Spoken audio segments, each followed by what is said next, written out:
are here with, I'll stand back, we are here with Charlene Strong. Charlene, for people who are not from Washington, can you take a moment and explain what brought you here?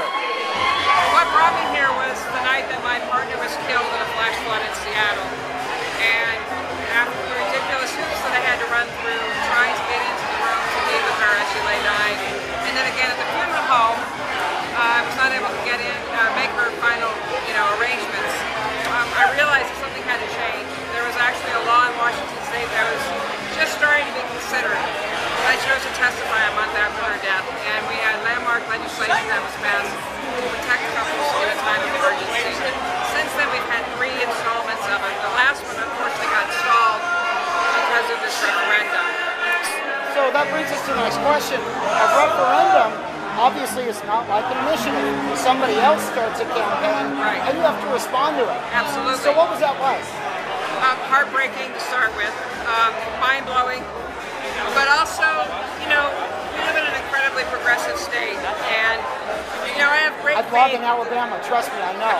I grew up in New Orleans, and for me, I have been nervous, but cautiously optimistic at times, but I realize that the citizens of Washington State, put a governor in place that is all about equality and a legislative team that's all about equality. And I feel very proud tonight to be a citizen of Washington State. And I'm sure I'll be feeling that way for quite some days to come. 2 more questions, I'll let you go. Vote by mail requires 2 things that regular campaigns don't. Right. You have to keep the intensity up for a number of weeks through the voting process.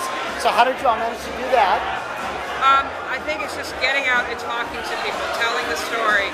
Actually kind of, there was a lot of hand-holding in this campaign, and Referendum 71, the campaign that ran this, was very smart, very targeted, kind of kept looking at the people that were kind of not getting in the picture.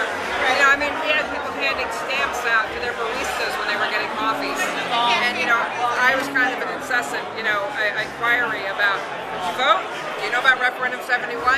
And I think that kind of grassroots effort was working all across Washington State. So the second half of the story now is going to be the after party. There's probably going to be some effort to remove some of the voters. There's going to be probably some effort by the other side to take this all to court. How do we go about that? How do you deal with that emotionally? How do you keep it up for that time? I'm optimistic that we're doing the right thing. The citizens of Washington State are doing the right things. They get it. They want to see that all citizens know equality. And, there's going to be some grumbling. There's been grumbling all along.